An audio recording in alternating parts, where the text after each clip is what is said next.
சீரியல்களின் full எபிசோடுகளை Sun டிவியில் ஒளிபரப்பான உடனே எக்ஸ்க்ளூசிவாக சன் நெக்ஸ்டில் மட்டும் ஃப்ரீயா பாருங்கள். நம்ம ஊர் பொண்ணுங்களை மட்டும் இல்ல, அந்த கடத்தல் கும்பல் கடத்தி வச்சிருந்த மத்த எல்லா பிள்ளைங்களையும் காப்பாத்திட்டு வந்ததும் இந்த மீனா டீச்சர் தான். இவங்களை விட இந்த எலெக்ஷன்ல நிக்கிறதுக்கு பொருத்தமான ஆள் வேற யார்? டேய் நிறுத்துடா. என்ன டீச்சரை பத்தி ரொம்ப புகழ்ந்து பேசிட்டு இருக்க? நீ டீச்சரை பாராட்டலடா, என்ன அவமானப்படுத்திட்டு இருக்க. இதுல உனக்கு என்ன அவமானம் வந்துச்சு? இதையே நீ அவமானமா நினைக்கிற? ஸ்கூல் பிள்ளைங்க எதிர்காலத்துக்காக மீனா டீச்சர் எலெக்ஷன்ல நிக்கிறது நல்ல விஷயம் தானே. இதுக்கு நீ பெருமைப்படணும். பதவி கிடைக்காதுங்கிற ஒரே காரணத்துக்காக யாரும் இதை அவமானமா நினைக்க வேண்டாம். இங்க பாருங்க, எல்லாருக்கும் நான் சொல்லிக்கிறது ஒன்னே ஒண்ணுதான். இந்த ஊரும் இந்த ஸ்கூலும் நல்லா இருக்கணும்னு நினைக்கிறவங்க யாரா இருந்தாலும் மீனா டீச்சருக்கு தான் ஓட்டு போடுவாங்க. என் பையனுக்கு கொடுக்காத ஒரு இடத்தை நான் மீனா டீச்சருக்கு கொடுத்திருக்கேன்.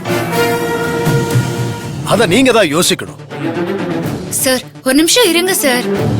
சார் எலெக்ஷன்ல நிக்கணுங்கிற ஆசையெல்லாம் எனக்கு எப்பவுமே வந்ததே இல்ல சார். ஒரு சாமானிய டீச்சரா ஸ்கூல்ல உள்ள பிள்ளைங்களுக்கு பாடம் சொல்லி கொடுத்துட்டு நான் இப்படியே இருந்துக்கிறேன். நீங்களோ இல்ல சிதம்பரம் மாமாவோ இந்த எலெக்ஷன்ல நின்னு ஜெயிச்சுக்கோங்க. ஆசைப்படாத எனக்கு எதுக்கு சார் இந்த பதவி? உங்களுக்கு ஆசை இல்ல டீச்சர், ஸ்டூடெண்ட்ஸோட வளர்ச்சிக்காக நீங்க தலைவராகணும்னு நான் ஆசைப்படுறேன். அது மட்டும் இல்லாம ஆசைப்படாதவங்க தான் பதவிக்கே வரணும். நீங்க பேசாம இருக்க டீச்சர், நான் எல்லாம் தெரிஞ்சுதான் உங்களை நிப்பாட்டு. டேய் சத்யமூர்த்தி, சூப்பர்ரா, செம்ம பிளான்ரா. எல்லாத்தையும் முன்னாடியே முடிவு பண்ணிட்டு இப்ப வந்து பேசுறல்ல. மீனா டீச்சரும் ஒன்னும் தெரியாத மாதிரி நின்னுட்டு இருக்காங்க. பரவாயில்ல, பரவாயில்ல, நல்ல ஸ்கெட்ச் போட்டிருக்க. என் மருமக கிட்ட நான் தோத்து போய் நிக்கணும். அதுக்கு தானே நீ பிளான் பண்ணி இவ்வளவு முயற்சி பண்ற. ஆனா நீயும் ஒரு விஷயத்த புரிஞ்சுக்க. நீ நினைக்கிறது எதுவுமே கனவுல கூட நடக்காதரா. கொஞ்சம் இரு. உன்ன மாதிரி பேசினவங்க நிறைய பேர் அட்ரஸ் இல்லாம போயிருக்கானுங்க. அப்புறம் எதுக்குடா உன் அட்ரஸ் டீச்சருக்கு விட்டு கொடுக்குற? அவ்வளவு தைரியம் இருந்தா நீயே என்னை எதிர்த்து நில்றா. எனக்கு பதவி ஆசைலாம் இல்ல. ஊர் நன்மைக்காகவும் ஸ்கூல் பிள்ளைங்களோட நன்மைக்காகவும் தான் நான் எனக்கு பதிலா மீனா டீச்சரை நிக்க வைக்கிறேன். ஏண்டா அப்படின்னு சொல்லி அனுதாபத்துல ஓட்டு வாங்கி ஜெயிச்சிடலான்னு பாக்குறியா? நான் எலெக்ஷன்லயே நிக்கலங்கிற, அப்புறம் எனக்கு எதுக்குடா அனுதாபம் ஓட்டு? டீச்சரே நிக்கட்டும். ஊருக்குள்ள டீச்சருக்கு இருக்கிற நல்ல பேருக்கு இந்த அனுதாபம் எல்லாம் ஒண்ணு தேவையில்லை. டீச்சர் அவங்களே அவங்க சொந்த முயற்சியிலே ஜெயிச்சிருவாங்க. சார் நீங்க தான் ஜெயிப்பீங்க டீச்சர், தைரியமா நில்லுங்க. என்ன சார் இது? நான் தான் நிக்க மாட்டேன்னு சொல்லிட்டு இருக்கேன்ல. நீங்க அனுதாபம் மவுசன்லாம் பேசிட்டு இருக்கீங்க.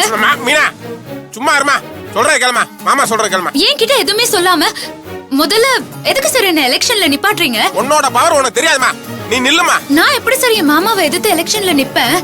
எனக்கு முதல்ல என் குடும்பம் முக்கியம் சார். அதுக்கப்புறம் தான் இந்த ஸ்கூலு, குழந்தைங்க எல்லாமே. நான் எப்பவுமே என்னோட மாமாவை எதிர்த்து நிக்க மாட்டேன். நில்லுங்க டீச்சர், அதிகாரம் நம்ம கையில வேணும். அவரு ஜெயிக்கிறதுல தான் எனக்கு சந்தோஷம் இருக்கு சார். நான் பிள்ளைங்களை வெளியே கூட்டிட்டு போகிறதுக்கு கூட அவர்கிட்ட தான் பெர்மிஷன் வாங்கினேன். அவர்தான் பெர்மிஷனும் கொடுத்தாரு. டீச்சர் அவ ஒண்ணு முழு மனசோட பெர்மிஷன் கொடுக்கல. சும்மா எதுக்கு எடுத்தாலும் மீசையை முறுக்கிட்டு மிரட்டிக்கிட்டு பிள்ளைகளை படிக்க விடாம வயசுக்கு வந்துட்டு வெளியே போக கூடாது கண்ட ரூல்ஸ் எல்லாம் போட்டுக்கிட்டு. இப்ப நீங்க ஜெயிச்சீங்கன்னா இனிமே யாருக்கிட்டையும் பெர்மிஷன் கேட்கணுங்கிற அவசியமே இல்லை. கரெக்ட் மாமா. ஸ்கூல் பிள்ளைங்களோட நல்லதுக்காக நீங்க என்ன வேணாலும் பண்ணலாம். அவங்கள எங்க வேணும்னாலும் நீங்க கூட்டிட்டு போகலாம். இல்ல சார், அவரு ஸ்கூல் தலைவரா எனக்கு பெர்மிஷன் கொடுக்கலனாலும் அவர் எனக்கு மாமனாரா பெர்மிஷன் கொடுத்தா மட்டும்தான் நான் அந்த வீட்டு வாசலையே தாண்டி போவேன். அப்படி இருக்கும்போது ஸ்கூல் தலைவர் போஸ்டிங்ல ஜெயிச்சு மட்டும் நான் என்ன சார் பண்ண போறேன்? இங்க பாருங்க, என் மாமா ஜெயிக்கிறதுல தான் எனக்கு பெருமை. அவரே ஜெயிக்கட்டும் சார். நீங்க இந்த விஷயத்தை என்கிட்ட முன்னாடியே சொல்லியிருந்தா நான் உங்க கூட வந்திருக்கவே மாட்டேன் சார். நீங்களும் எலெக்ஷன்ல நிக்கலனா என் மாமா அண்ணா போஸ்ட்ல ஜெயிச்சு தலைவர் ஆயிருப்பாருல்ல. என்னது? நான் அண்ணா போஸ்ட்ல தலைவர் ஆகணுமா? ஓ, நீங்க எல்லாரும் விட்டு கொடுத்துதான் நான் ஜெயிக்கணும்னு நினைக்கிறீங்களா? இல்ல மாமா, நான் அந்த அர்த்தத்துல சொல்லல. நீ என்ன கேட்காம அவங்க கூட வந்ததே தப்பு. இங்க வந்து என் அப்பாவை எதிர்த்து நிக்கிறேன்னு சொல்லிட்டு அவர் அவமானப்படுத்திட்டு இருக்கா. இதை நான் என்னைக்கும் மறக்க மாட்டேன் மீனா. பொம்பளை பிள்ளைய வளர விடுறா. என்ன ராம், நீயும் அப்பா மாதிரி புரிஞ்சுக்காமலே பேசுற. நான் எப்போ உன் பேச்ச மீறி இருக்கேன்? அது மட்டும் இல்லாம உன் அப்பாவை நான் எப்போ எதிர்த்து இருக்கேன்? இங்க என்ன நடக்குதுன்னு எனக்கு தெரியல ராம். ஓ, தெரியாம தான் இங்க வந்தியா மீனா? ஏய், ராம், சத்தியமா இப்படி எல்லாம் நடக்கும்னு நான் எதிர்பார்க்கவே இல்ல ராம். மீனா, நீயும் சத்தியமூர்த்தியும் பக்காவா பிளான் போட்டு வந்து நிக்கிறது இங்க இருக்கிற எல்லாரும் நல்லா புரிஞ்சுக்கிட்டாங்க. ஆனா நீ இன்னும் ஒண்ணும் தெரியாத மாதிரியே நடிக்கிறியே. அப்பப்பப்பா, அரசியலுக்கு தேவையான அத்தனை அம்சமும் உன்கிட்ட இருக்கு.